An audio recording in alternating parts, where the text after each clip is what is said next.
Take me home, country road, to the place. Well, hello. My name's Doug Hovatter, and I'm 4-H agent here in Berkeley County. And this year we've started something new, which is our 4-H project workshops. And I want to thank you for your time to view this video. And hopefully at the workshops, if you're able to attend, the information you receive will be very beneficial. But we're doing these videos so that some of the folks that you guys are busy, I realize this, and we don't want any of you members not being able to exhibit at the fair. The decision that I made this year, I think it's very, very important with the 4-H projects that you come to the workshop, if at all possible. And we're trying to get that information out there so that the 4-H project is very, very successful for you.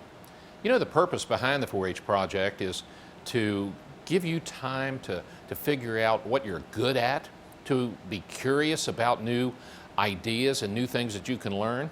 But in the long term, this is something that you're going to learn some skills, and you're going to be able to possibly help you find a job later when you get a little bit older. The information sheets that are provided for each of the projects is there for you to review and take a look at that.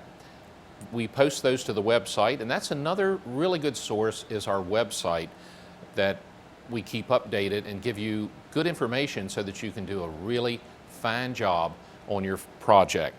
I want to thank the project leaders for each of these areas that are stepping up and giving of their knowledge and time to work with you.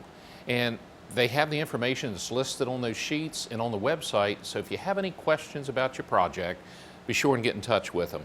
If you have any questions about your fair project, the livestock or whatever, the committee chairpersons, go to the fair website, call here at the office, at the extension office, email, call me, and I'll be happy to get you the answers. But most of all, I want to thank you for being part of the 4-H program, and I look forward to seeing your good work on these projects when we all go to the fair. Thank you.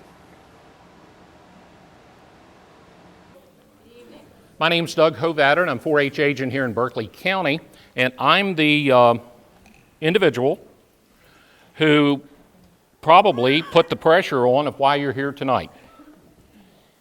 And as things have progressed last year and over the last couple of years, trying to have people, 4-Hers learn, the 4-H projects are very, very important. And as far as learning some of the added value to what you're doing. And a lot of times what I'm saying to 4-Hers and I'm saying to parents is this: it's not like the other night we had a hog project. It's not the hog. It's not the exploring 4-H. It's not all the things that you're looking at in that book, but it's how you learn to take in information, how you learn to use the information and then apply a skill, which is your exhibit at the fair. Also, it allows you throughout your 4-H career to start determining, what am I good at? What do I like to do? It could be a career, it could be a job. Or when you get ready to apply to college, you get ready to apply for something after high school or a job, things that you've learned by doing these 4-H projects.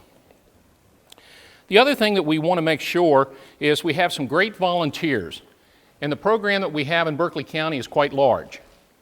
And what I found out several years ago was I needed to surround myself with people a lot smarter than me. So I went out and I took a look at all the different projects that we have and invited people that had an interest in those things, like this evening. Barb has an interest in various areas, the sewing, that she is the project leader instructor, also here for the natural resources, and she has an expertise. And Barb has gone out and surrounded herself with some additional people that are helping her. Tammy? Yeah, Tammy Boyd. Wave Tammy. Bob does what we call sometimes down there, it's called miscellaneous, but it's a lot. And part of it has to do with self-determined and exploring 4-H. And this is 4-H. So Bob has a fairly full plate of things that he's trying to instruct. And what we were finding is when we get to the fair, knowing what is that exhibit and what lies behind this, the reason Bob needs to know these things is for that self-determined and exploring 4-H, we need to identify what is the exhibit so that we can get an appropriate score sheet prepared for that Saturday. Then we were running into folks that were saying, I didn't know this, nobody told me. Livestock, those projects can get a little more involved, but this year I made the decision to have these project workshops. And then we take a look. The bottom line is I want our kids to learn and come prepared and enjoy the fair. And we were finding there was just a few loopholes of what being able to get this information, especially parents first year out.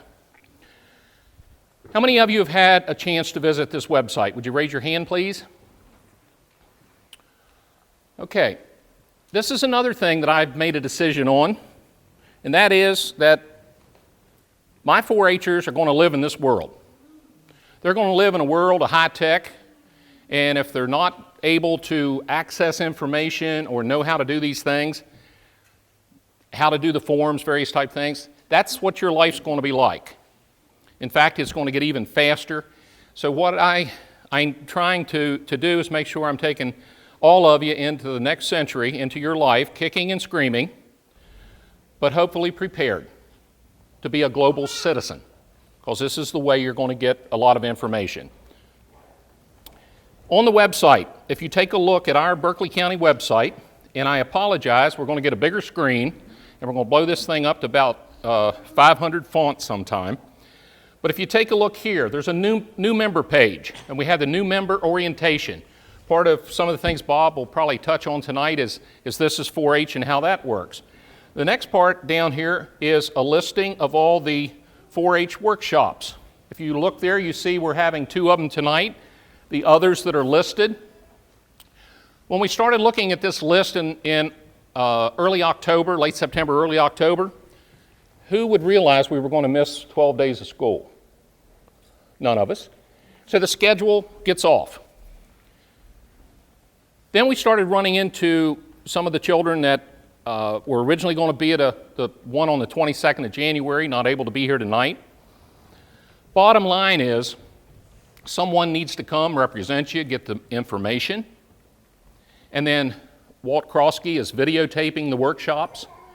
And if you head home, and a little bit later you're saying, it reminds me of when I was doing some work and my wife said, why are you sitting in front of the computer? You should be over here working, remodeling this bathroom. And I said, I'm on YouTube. I'm watching how to do each step of the way, and I can't remember by the time I go back over there, and I got to watch it 2 or 3 times. So we're setting this up similar with you guys. The material, the forms, the insert sheets, various type things is there so that you can gain confidence, you can gain an essential element, mastery, in these areas that you've signed up for and have a good experience at it. The next thing that I wanted to show you real quickly here has to do with if you have an outdoor project, just like we finished a beef and a hog workshop. If you did a hog, you take a look on these particular things. Here are all the rules for the Berkeley County Youth Fair up at the top, the current 2014 rules that you can go in there and take a look. You can go down through, and if you have a question in beef, there is listed the beef chairperson. There is the beef chairperson's cell phone number, email address. We have one of, if we head on down here, the one we just finished the other night, swine. Bobby Miller, Andy Miller sitting right here. I checked with him. I said, Andy, is it okay if they have your cell phone number and email? And he said, yes. Then you take a look on down here, and you have PowerPoints. There was a question the other night. We had over 300 people in that workshop. And it was pretty difficult to sit there and say, young man, if you're taking a hog for the first time, we're going to deal with you. But we had people there, first year we had 30 of them, and we had one fellow there that was in his 10th or 11th year. So you have to put the information out there accordingly. These PowerPoints help an individual understand if they're taking a hog. How do you select it if this is your first time going out? You can sit and watch this PowerPoint and learn what is in the selection process. Second thing, you can do the next PowerPoint that says, how do I feed them? There's information here where a child and a parent can look over what do I need to have in place to do a hog project or a livestock project. As far as shelter, safety, all the different things, equipment, it's listed. And it's something that can be referred to throughout the year. So all of those is in that section. Then if we go back where you're at tonight and we come down here to the indoor projects. And incidentally, there are 34 science areas, learning areas, that we have known as projects. We break them down into outdoor animal science, we break them down into indoor. You're here tonight to take a look at the indoor, and we'll drop down here to some of the things that Barb is going to cover here in just a few minutes in her section. Here's the information. If you go home tonight and you say, what was her name? I got a question. Barb's cell phone, Barb's email is there, or mine is there.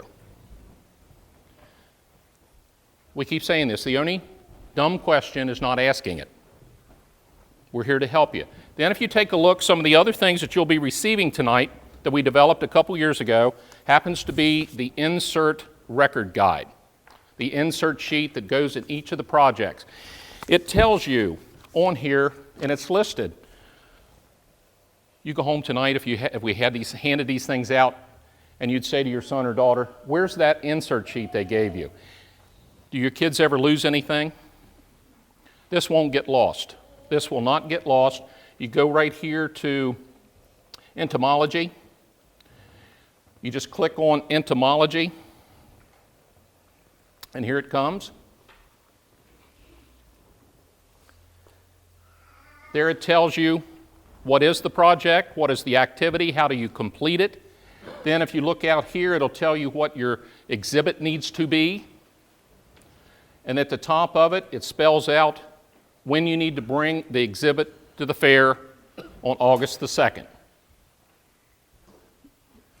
Let me just stop right here. Any questions from what I've showed you so far?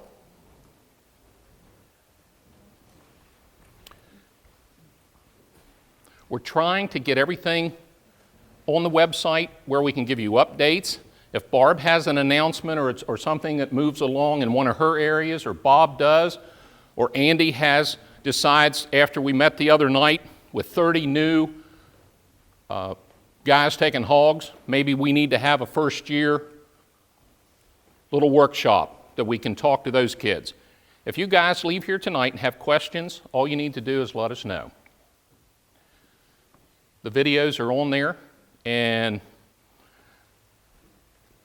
there's a little thing when you watch each of the video that Walt came in and videoed me for about 2 minutes, and I did an overview where I repeat to you guys what is the purpose of the 4-H project and how important it is with the information. And he puts that in what we video here tonight, and the different forms that they're going to talk about will be there for you. Sound like a good idea? And you can do this at your pace. I got a couple emails and text messages. Bob was getting phone calls, and all of a sudden we're getting bound up in this thing, this workshop and mandatory and this bunch of. I appreciate the turnout. I appreciate the parents bringing you guys here, and most of all, my project leaders and the time that they spend. But the bottom line, what we're trying to do is give all of you as much information as we can that we can help you make your best even better. This is designing your own project, self-determined, and this is basically, I'm going to give you the book, but I'm going to tell you what I expect or what we expect. First thing is, make sure you complete the front.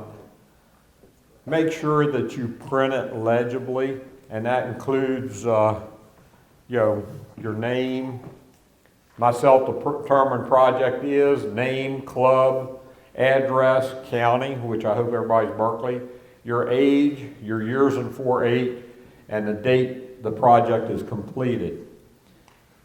Now let me start by saying this book needs to be turned into your club leaders so that it can be turned into the extension office before the fair time.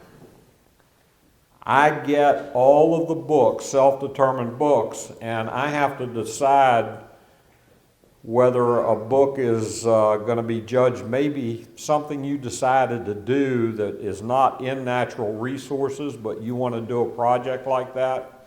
I will pull that out so that somebody with the appropriate knowledge in natural resources is judging that project.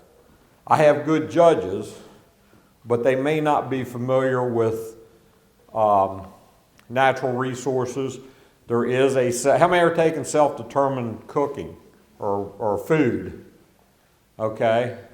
Again, you still need to fill out a self-determined book, but I'm not going to have my judges judging the food category. They will all go over to that food area to be judged. Self-determined woodworking. Anybody in here doing self-determined woodworking? Okay, same goes for you. You'll still fill out the book, and I'll give you a couple little things on that. I don't have it in the slide, but one of the things we determined, and it's in the woodworking category that Doug showed you. If you'll go down there and click on that woodworking, you'll see a self-determined woodworking. One thing that we did add on that this year is you must submit a plan with your book. It's pretty hard to judge a project when you don't know what they're doing. So just complete and print legibly. Okay. This page should be the first page behind the cover page. This is the most important page in there. This is a checklist. Use page 11 as your first step. That gives you the tools to know, plan what you're going to do. It's a checklist. Get a loose leaf notebook, an envelope or a box or something to keep everything in. All the way down to the last thing, prepare an exhibit.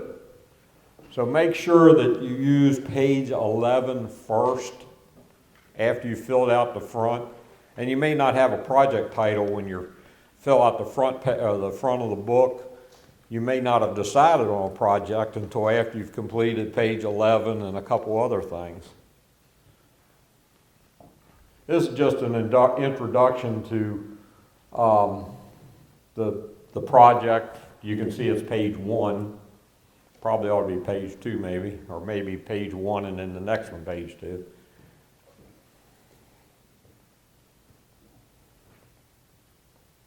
I put a little caution in here. Every year we see this happening, and it's okay to use prior knowledge and prior experience. Let's see if this thing will work. Remember, this is your 4-H project, not a resubmission of your social studies or science fair project. I'm not saying you can't use the knowledge that you got from that, but my judges get very upset when they start judging a project and realize, and my judges are all former 4-Hers and teachers now, so they recognize this, and they asked me to bring it up. All of my judges are former 4-Hers and teachers. They've actually come to me, some of them, and said, "Can I help judge?" And yeah, I'll take it. They recognize an abstract. So don't just turn in your social studies fair or your science project.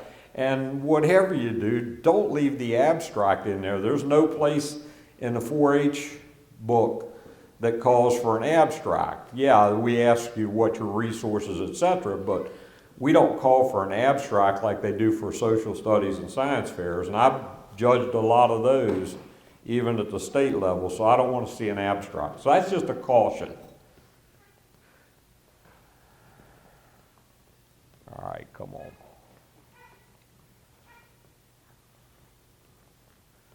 Okay, choosing your project. Again, page 2.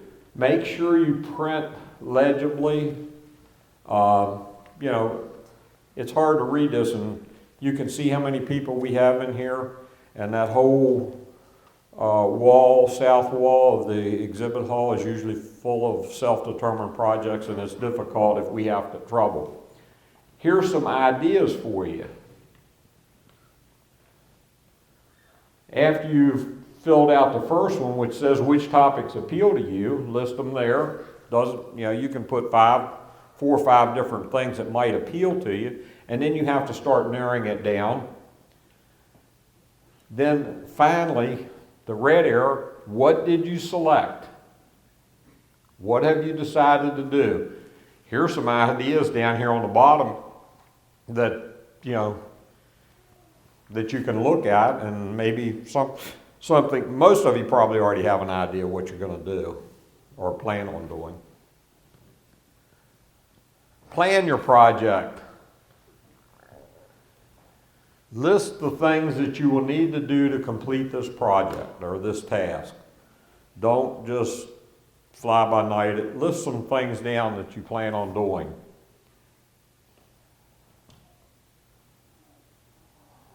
The other ones are pretty self-explanatory. Arrange them in the order you think you'll need to do them.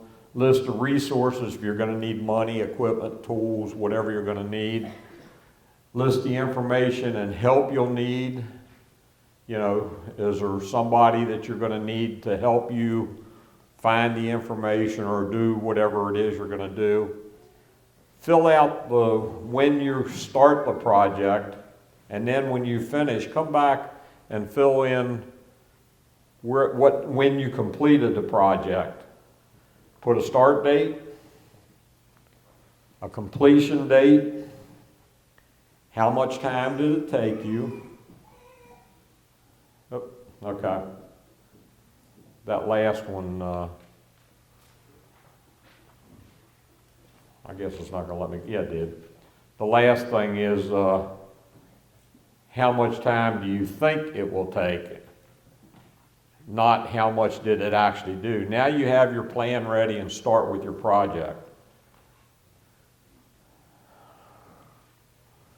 Up there at the top talks about you can use the library, you can do tours or seminars, visit experts in your community, search them out, keep records, a diary, pictures, samples, read newspapers, depending on what topic you choose. And once you've decided what you're going to do, please name my self-determined project is.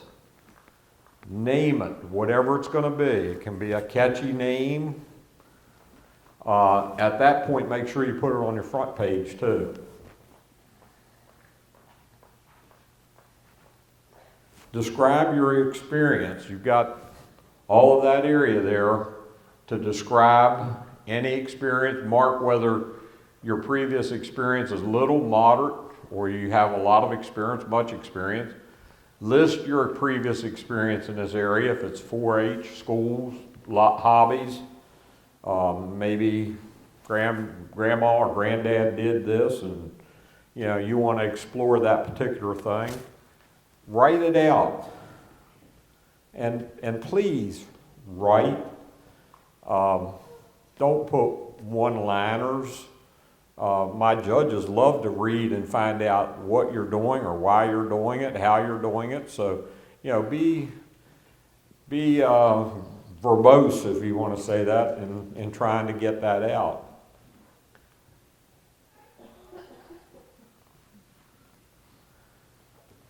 Page 6 is things to learn.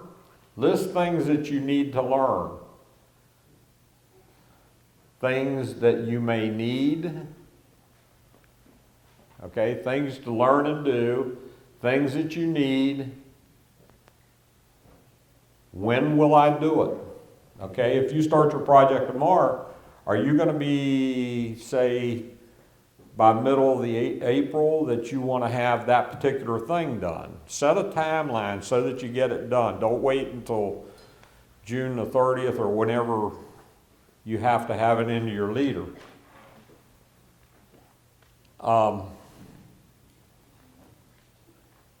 Says list the ways you plan to share your experiences and projects with others this year. Optional for 4-Hers not yet in high school. If you're not in high school, you may not be able to share those. The next slide will show you something else. What resources did you use? Use people, books, activities. Okay, this is your abstract basically, but you don't have to do it in abstract form. You know, did you use, we see it in science and social studies fairs. Most of the abstract says internet, website, such and such. They do have books in the library that you can use as a resource. What will you exhibit? Okay, you've chosen your project. Now, what are you going to exhibit? Tell us what you plan on exhibiting, because that's what we're going to judge you on, what you plan on exhibiting. So you need to tell us what you plan on exhibiting. Do you plan on doing, say, a scrapbook? We've had them where they've chose something like clothing design, which really isn't anywhere else, and they actually have designed outfits, and they've sketched them out, and they put them in a scrapbook, and tell us about it. Tell us, what do you plan to exhibit?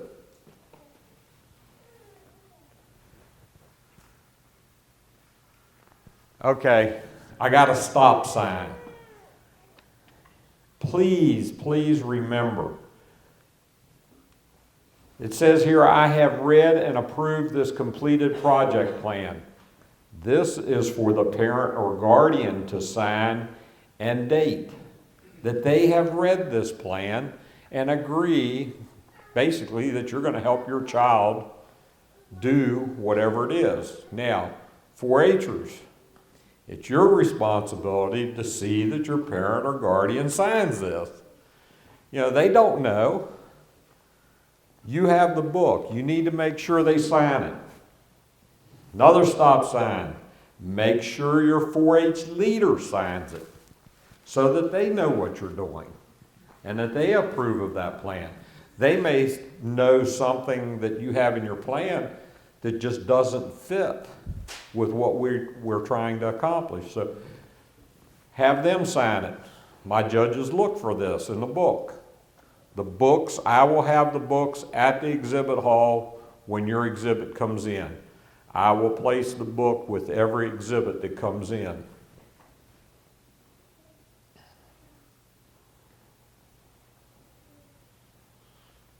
Okay, here we go.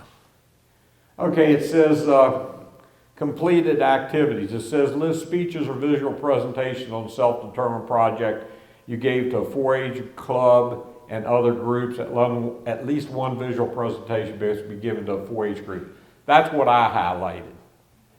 Once you started your project and you're going to do it as one of your talks or demonstrations for your club. Write it down, when you did it, who you did it, how many were in the group, so that we know that you're sharing your knowledge of this particular project with other members.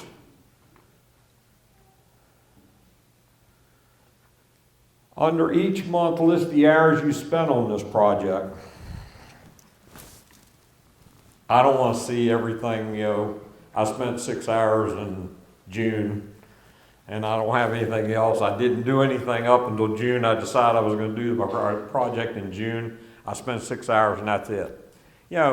Work on this project. I mean, I realize this is already February, but start thinking about it. If you're working on a project, doing a little bit of research, put some hours in there for March, April, May. We just want to get an idea. How much did you really work on this? How much time did it take? Approximately. We're not asking you to time anything. Tell us what you learned and activities you completed. Again, what did you learn from this? Again, what Doug said all along. That's what we're trying to find out. If you're learning anything, and that's what we're hoping to promote, is that you in fact are learning something by doing this project.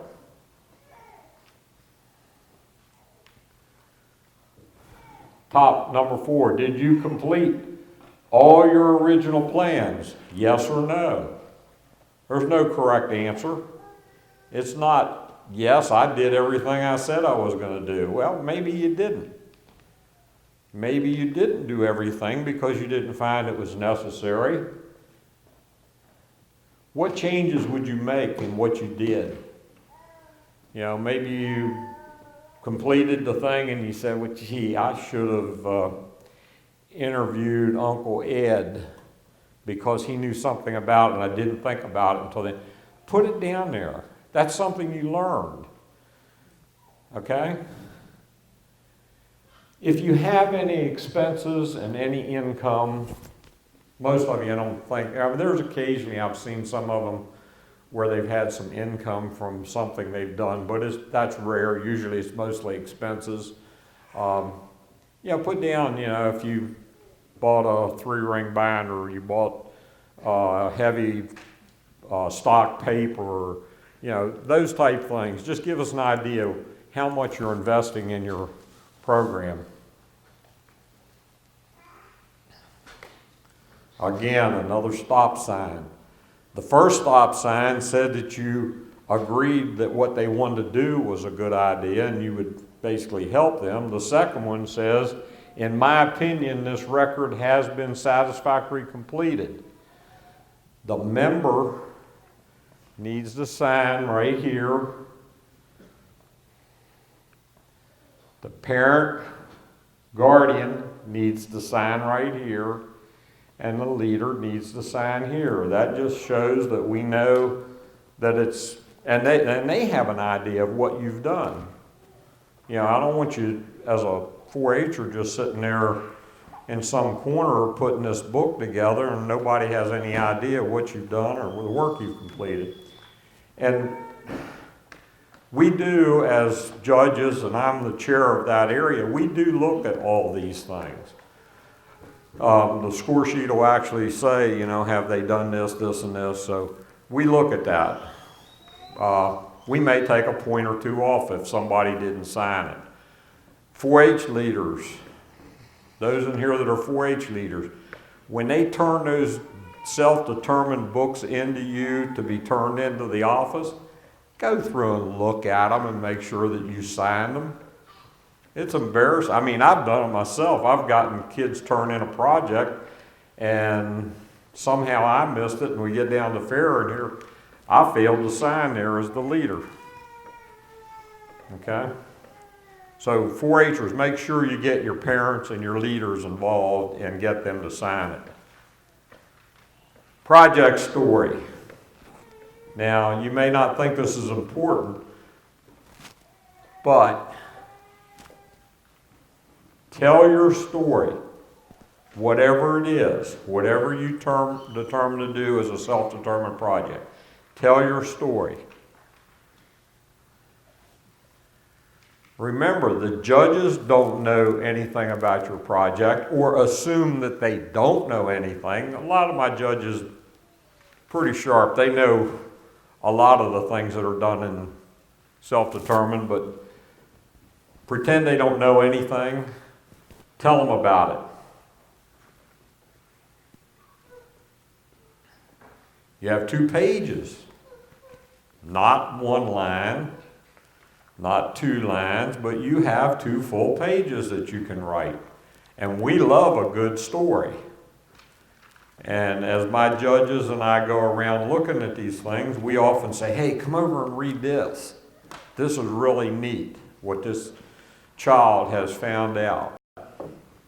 Type it up and print it out, cut it, paste it on that page, and if you have to, on the next page. But tell your story. Okay, the exhibit requirements, you know, all the stuff that basically is talking about the project outlining exhibit must be approved by March 30th. Representation of your project not to exceed an area of 36 by 48, 3 by 4, with an explanation of what you have learned from the project. If you have anything in there that, you know, we try to protect anything that you bring down there, but make sure you have it secured.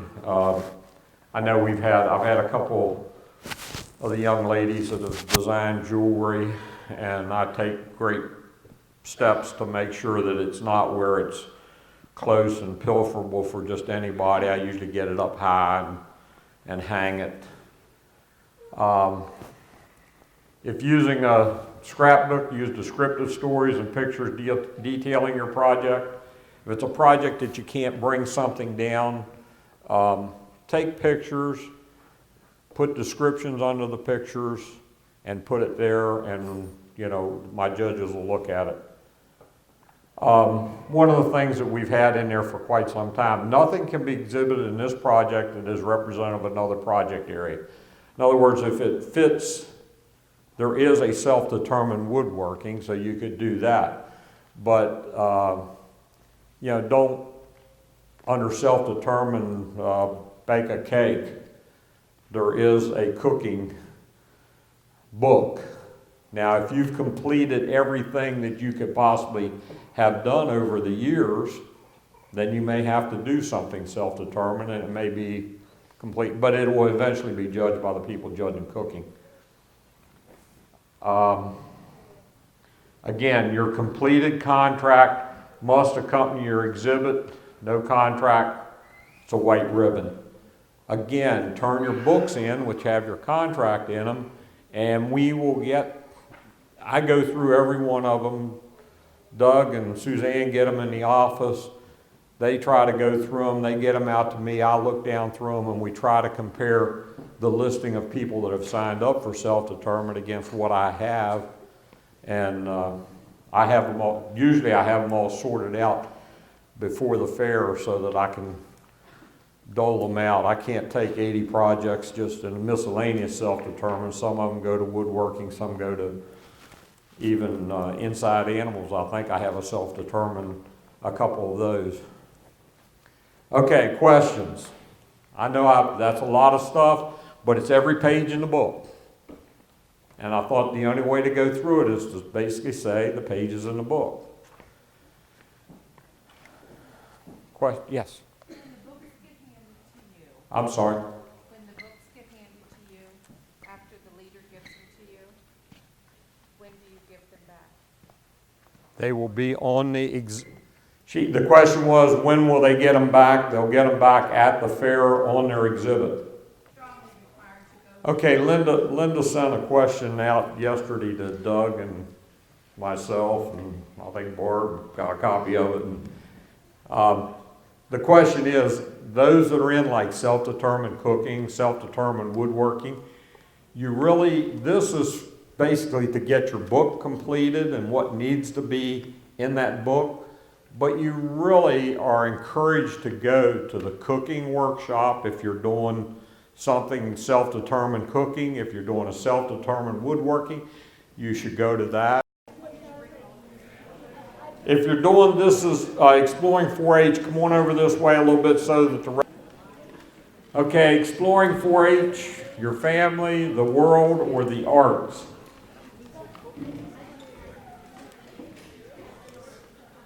Again, okay. Beginners, first-year members that are in this category should complete one activity the first year, and that's age groups 9 through 13. And that's on the sheet that Doug was referring to that's out on the website. It's in that sheet. I put it up here because some people didn't. Intermediate/advanced, which is ages 14 and up, should see page 2 of the project book. And page 2 of the project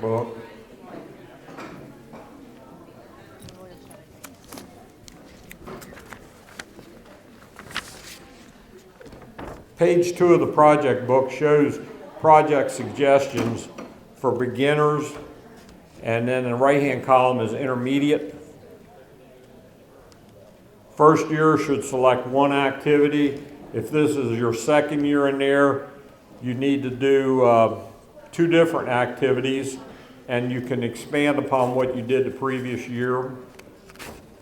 Intermediate should start with 3 activities in the book, okay?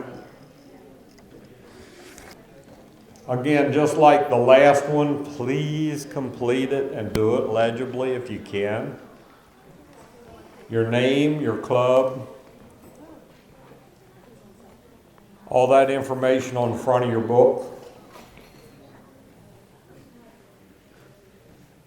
Okay, in the back of your book, there is a contract. One of them says one of them's for you and one of them's for your 4-H leader. I would suggest you fill out one and make a copy. That way we know they're the same.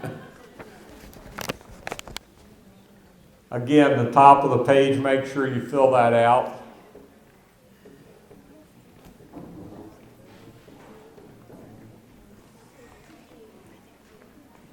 Again, my stop signs. Please, 4-Hers, make sure you sign that, and basically it says, I will, to the best of my ability, complete the selected activities in this project.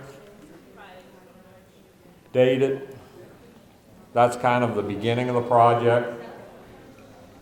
Parents, make sure that you, well, we hope you do anyhow, but this just says I will approve and work with a 4-Her in selected learning activities related to this project. So we're asking parents and leader, well, that's for the leader.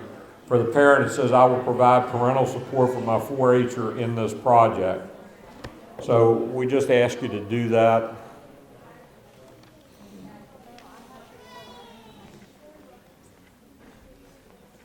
Project selection and topic. Now, I don't know how many of you have looked through your book, but it kind of, I want to say it's a little bit overwhelming when you first look at that book, because there are categories and then there are topics. So select a project and then a topic that you're going to do. So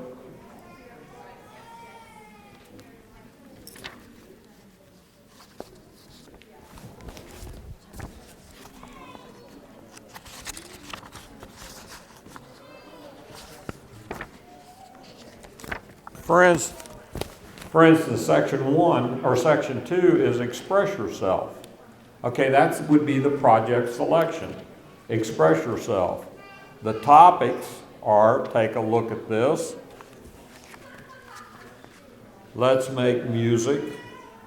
But you only have to do one of those activities. You don't, and then there's activities underneath each one of those projects. You only, as a first year, you only have to do one activity. So don't let it overwhelm you. The book is all-inclusive for as much as 6 years if you really want to get down to it, because there's 3 years of 9, 10, well, actually it could be more than that, but yeah, 9, 10, 11, and 12, 13, 13, 14, 15. So it could be a 6-year book. So don't let it overwhelm you and think you have to take a whole lot of these things. One section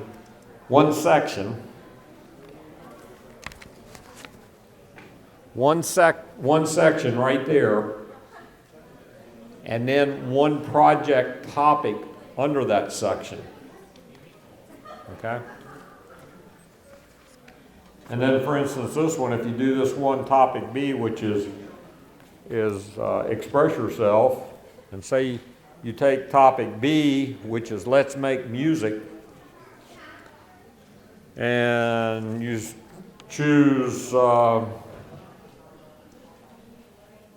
activity number 3, write new words of your own to a melody you know.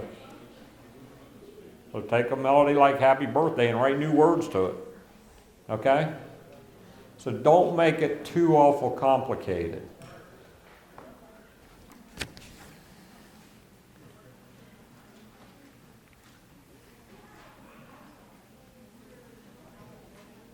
I get too far away. Okay. Okay, activity complete and please print legibly. And under activity A, that's where you would tell, here's a list of the things which I plan to do. And B is, here's a description of what I learned. So you're basically saying, this is what I'm going to do and this is what I learned. So first year people don't need to go any further than that, well, except the next page. Activity 2 is where you would start the next year.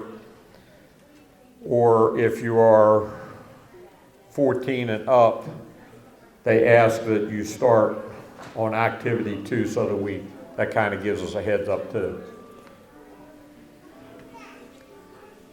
Right there, date completed and the leader's initials.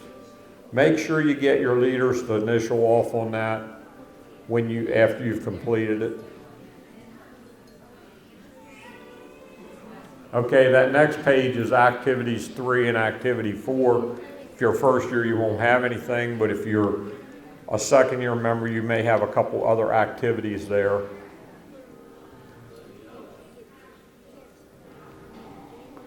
There's the most crucial thing to us as far as judging at the fair, and that is, what will you exhibit? Tell us what you will exhibit. Say you're the one that decided you were going to write words to a familiar tune, new words to a familiar tune. Then prepare a backboard or something that shows what you did, okay? And put that there. What do you plan on exhibiting? That basically, the book has there's not a whole lot to fill out in the book. Basically, the contract is what you need to fill out so that we know what you plan on doing. Anybody have any questions on that? Anybody have any insights that have been in that area before that maybe I missed? Huh? Just a lot of people feel that they have to complete like the all section, like you said they did, but a lot of people will just copy it down and you just keep copying it over and over and over again. Right. It becomes repetitious, and I don't think they need to do all Right. that. So, you really, just do one activity and if, like I said, select a section, okay, one section and one topic under that section, and then for first year you only do one activity.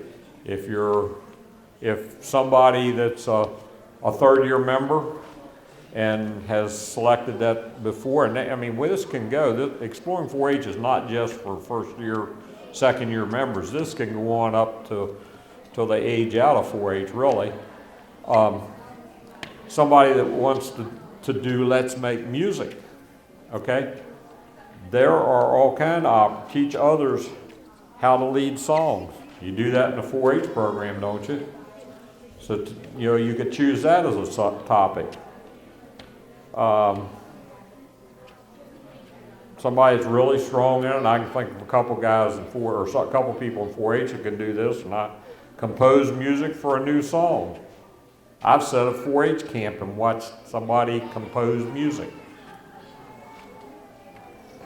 on a music box using a tape.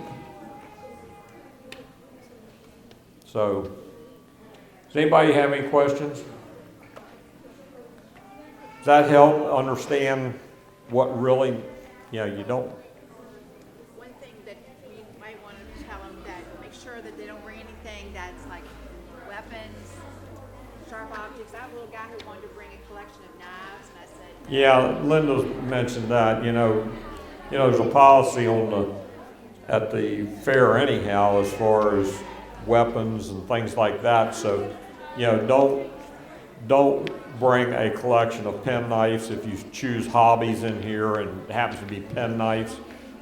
If you want to tell us about it and you want to do a backboard or a poster, or basically a poster that says that, but please do not bring that. And if you are in the hobbies category and you collect baseball cards, please don't bring valuable base cards. I mean, we've had them in cases that were actually screwed shut and still had a baseball card disappear, and it was a valuable one.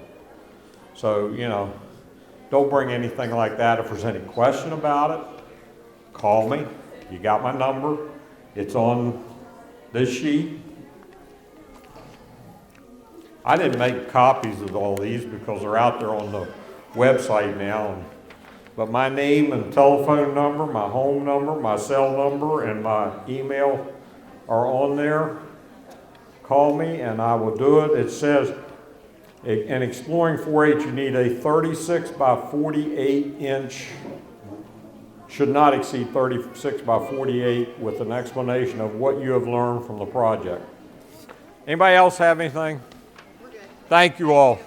I'll say something that's Well, that concludes the video. Thank you for your time taking a look. If you have any questions, email, text, call me, call the office. Want to get you the answers. And if you take a look at the ribbons and everything that you're going to learn, I just want to let you know it's worth your time, and I appreciate you being a part of the 4-H program. Good luck, and I'll see you at the Berkeley County Youth Fair. West Virginia, Mountain Mama, take me home, country